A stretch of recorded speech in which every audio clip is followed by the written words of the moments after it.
basically stay away from. That is a crazy story. But take me back to the RPG story where you were planning. You're planning on blowing a hole into your cell. Right through the wall into the exercise yard. Yeah. But so we became friends with these Colombian guys from the FARC, which is obviously like the terrorist organisation in Colombia, the guerrillas. And you know, I can see that the legal process isn't really going in my direction because the British police kept coming out there and saying, "Don't release this guy." You know, he's wanted in Britain for a massive case there. So, you know, we here is trying to bribe the judges, just make sure he doesn't get released because otherwise we'll create problems for you, the judges. Yeah, so they're putting pressure on them to keep you in there. So I think, well, sod this. I'm going to try and get out of it any which way I can now. Then, so start thinking about ways to escape, which is something that you tend to do anyway in prison. You know, your mind just naturally starts coming up with ways and means of escape because it's your natural instinct. Who wants to be locked in a box 24 hours a day? Yeah. So basically, because Quito was an old prison, there were a lot of people that escaped from there using tunnels. It was on the side of a volcano up sort of semi-non-active volcano. So therefore it's quite easy to dig underneath the prison because it was old as well and dig a tunnel. And we always used to joke that if you opened up one hole, you'd come across 2 or 3 other old tunnels, which was the case. It was like a rabbit warren under there. Oh, wow. So we actually started digging a tunnel to get out, bought a cell on another wing, obviously on the ground floor, and commissioned some people to start digging this tunnel out for us. So in the meantime, whilst that's happening, we started thinking up other ideas about how to get out. One of them was a helicopter lift off the roof of the prison, because we could access we could get into the exercise yard, and from there we were able to overpower guards and get up onto the roof. Yeah. It was a little bit risky though, because the guards on the perimeter were armed with rifles, M16s. Yeah, so they would most likely shot you down. Yeah, but we worked out that what we would do is have a helicopter come down and have covering fire from on the ground outside and out the helicopter. That was one option, but that proved to be too expensive. We were looking, I think it costed about 80 to 100 grand. Yeah. So we ruled that one out. And then the other option was RPG, rocket propelled grenade through the wall of the exercise yard when we were on exercise. And then just have covering fire again laid down from outside and just do a run around. Wow. But before any of this could happen, the tunnel was going along quite well. The guards sussed out what was going on. Someone ratted us, and I got blamed as being the head of a mass escape plan to break out about 30 people. I think they said I was going to try and break out. Yeah. So they rounded us all up, me and the Colombians in this little group, and they transferred us to prisons all across the country. And in the process, they sent me to Guayaquil, which is the port city, and the prison there. It was the 4th most dangerous prison. I've heard about that, I've heard about that prison. In the whole of the South American continent. Renowned for gang violence. That prison ultimately run by the prisoners. That prison was run by the prisoners completely from top to bottom. There might have been a director, there might have been guards, but they were all corrupt. They were all being paid, and they all living in fear of being executed by the gangs. Yeah. Which, in my time there, 3 of the directors got assassinated because they went against the gang's wishes, and numerous guards. I mean, God knows how many guards got killed. Loads. How long was he sentenced there?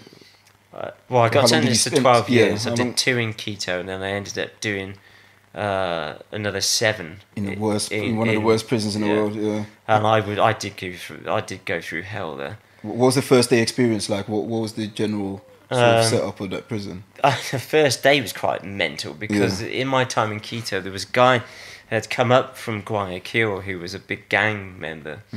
He was actually the leader of one of the gangs, who I got to know. A guy called Coyote. He's dead now. Got assassinated, but quite a big cocaine trafficker as well.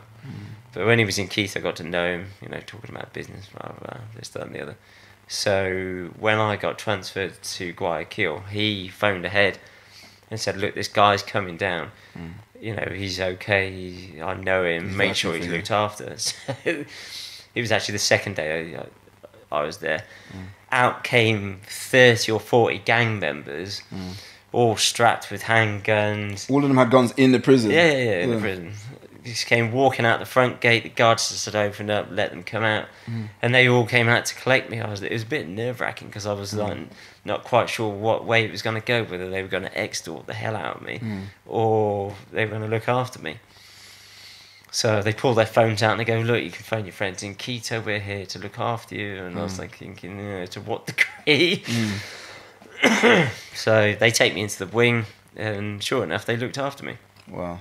So you established a relationship with them based off of the vouch that you got from... So then I realised that basically the best way to get through this was to make myself appealing to them in some way, i.e., possibly future business, trafficking, or just as someone, that could help out with foreigners there, or that was possibly someone that could generate money for them. That's all they were interested in, basically, was money. Yeah. So luckily, because I had some money, I could grease the wheels. I'd give them a couple of dollars, like $10 a week, something like this, just to help out around the wing. Yeah. And also, I bought a cell, so that was $1.50 down there.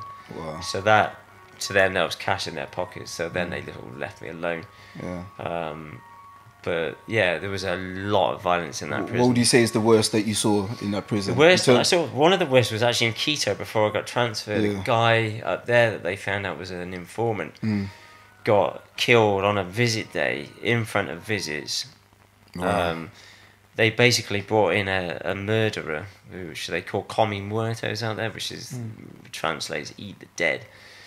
Because they're sentenced to 25 years with no parole, so if they kill another one, it doesn't matter to them. So they just contract them to kill people if they need. They're the Grim Reapers, then. Yeah, Grim Reapers, exactly.